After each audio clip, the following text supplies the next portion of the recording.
നമസ്കാരം. മുഖ്യമന്ത്രി സ്ഥാനത്തിനു വേണ്ടി പ്രതിപക്ഷ നേതാവ് വി.ഡി. സതീശൻ നടത്തിക്കൊണ്ടിരിക്കുന്ന നാണം കെട്ട കളി തുടങ്ങിയിട്ട് മാസങ്ങളായി. പ്രതിപക്ഷ നേതാവ് എന്നുള്ള നിലയിൽ ഒരു ചുക്കും ചുണ്ണാമ്പും ചെയ്യാൻ കഴിയാത്ത സതീശനാണ് മുഖ്യമന്ത്രി കസേരയ്ക്ക് വേണ്ടി വാശി പിടിക്കുന്നത് എന്നോർക്കണം. മെയ് 1-ാം തീയതി ഫ്ലൈറ്റ് ചാർട്ട് ചെയ്ത് സതീശൻ മംഗലാപുരത്ത് പോയ വാർത്ത ഒരു ദൃശ്യമാധ്യമം പുറത്തുവിട്ടിരുന്നു. പക്ഷേ ഇത്രയും ഗുരുതരമായിട്ടുള്ള ഒരു വിഷയം സതീശനു വേണ്ടി PR വർക്ക് നടത്തുന്ന ഏഷ്യാനെറ്റ് ഉൾപ്പെടെയുള്ള ചാനലുകൾ ഗൗരവമായി എടുത്തില്ല. മനോരമയും മാതൃഭൂമിയും ഒന്നും കണ്ടതായി പോലും നടിച്ചില്ല. സതീശൻ്റെ യാത്രയുടെ ചെലവ് വഹിച്ചതാരാണ്? ലക്ഷക്കണക്കിന് രൂപ മുടക്കി ഫ്ലൈറ്റ് ചാർട്ട് ചെയ്ത് പോകാനുള്ള സാമ്പത്തിക ശേഷി സതീശനുണ്ടോ? സതീശനോടൊപ്പം ആ ചാർട്ടേഡ് വിമാനത്തിൽ ഉണ്ടായിരുന്നത് ശബരിമല സ്വർണ്ണക്കൊള്ളക്കേസിൽ SIT ചോദ്യം ചെയ്ത് വിട്ടയച്ച K. രജികുമാറാണ്.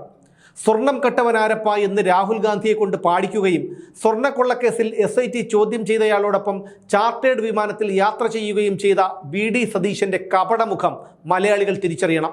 ഇദ്ദേഹത്തെ മുഖ്യമന്ത്രി സ്ഥാനത്തേക്ക് പരിഗണിക്കുന്നതിന്റെ വൈരുദ്ധ്യത്തെക്കുറിച്ച് ചിന്തിക്കണം. കർണാടക കോൺഗ്രസ് നേതൃത്വം അറിയാതെയായിരുന്നു സതീശന്റെ മംഗലാപുരം യാത്ര. പിന്നീട് ചിത്രങ്ങൾ അടക്കമുള്ള തെളിവുകൾ പുറത്തു വന്നപ്പോഴാണ് നേതൃത്വവും അറിഞ്ഞത് ഇങ്ങനെയൊരു കാര്യം. NDA നേതാക്കൾ ഒരുക്കിയ വിരുന്നിലും സതീശൻ പങ്കെടുത്തു.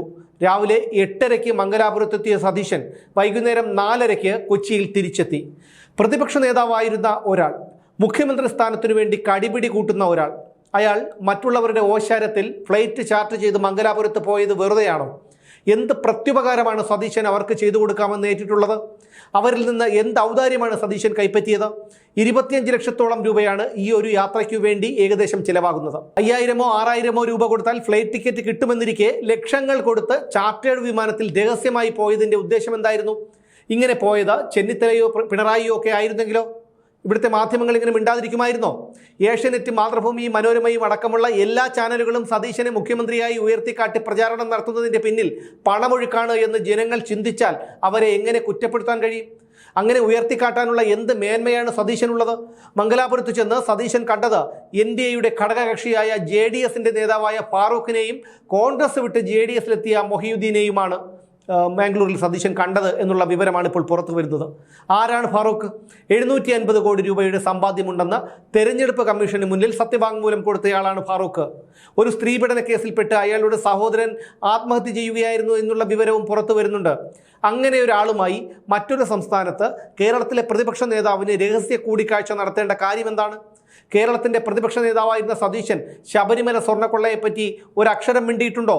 കോടിക്കണക്കിന് രൂപയുടെ ആസ്തിയുള്ള ഫാറൂഖ് സതീശനോടൊപ്പം ചാർട്ടേഡ് വിമാനത്തിലുണ്ടായിരുന്ന സ്വർണ്ണക്കൊള്ളക്കേസിൽ SIT ചോദ്യം ചെയ്ത് വിട്ടയച്ച രജികുമാർ, സ്വർണ്ണക്കൊള്ളയ്ക്ക് അന്താരാഷ്ട്ര ബന്ധമുണ്ടെന്നുള്ള ഹൈക്കോടതി ദേവസ്വം ബെഞ്ചിന്റെ പരാമർശം, സ്വർണ്ണക്കൊള്ളക്കേസിൽ സതീശന്റെ മൗനം, ഇതെല്ലാം കൂട്ടി വായിക്കുമ്പോൾ തന്നെ അതിൽ ദുരൂഹതയുണ്ട്. സതീശനേക്കാൾ സീനിയർ നേതാക്കളായ രമേശ് ചെന്നിത്തലയ്ക്കും KC വേണുഗോപാലിനും നൽകാത്ത പിന്തുണ ഇന്നലത്തെ മഴയിൽ കിളിർത്ത സതീശന് മുസ്ലിം ലീഗ് നൽകിയത് എന്തിനു വേണ്ടിയായിരുന്നു? പിണറായി വിജയൻ എന്ന ഏകാധിപതിയും അഴിമതിക്കാരനുമായ മുഖ്യമന്ത്രിയുടെ ഭരണത്തിൽ നിന്ന് കഷ്ടിച്ച് രക്ഷപ്പെട്ടവരാണ് നമ്മൾ.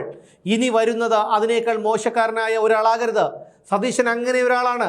കേരളത്തിൻ്റെ പ്രതിപക്ഷ നേതാവ് വോട്ടെണ്ണുന്നതിന് 2 ദിവസം മുൻപ് ചാർട്ടേഡ് വിമാനത്തിൽ ശബരിമല സ്വർണ്ണക്കൊള്ളക്കേസിൽ SIT ചോദ്യം ചെയ്തു വിട്ടയച്ച ഒരാളോടൊപ്പം തങ്ങളുടെ വർഗശത്രുവെന്ന് കോൺഗ്രസ് പറയുന്ന BJP ഉൾപ്പെടുന്ന NDAയുടെ ഘടകകക്ഷി നേതാക്കളെ ബാംഗ്ലൂരിൽ പോയി രഹസ്യമായി കണ്ടതെന്തിനാണ്? ചിന്തിക്കേണ്ടത് ഇവരെയൊക്കെ വോട്ട് ചെയ്തു ജയിപ്പിച്ചു വിട്ട നമ്മൾ കേരളത്തിലെ ജനങ്ങളാണ്.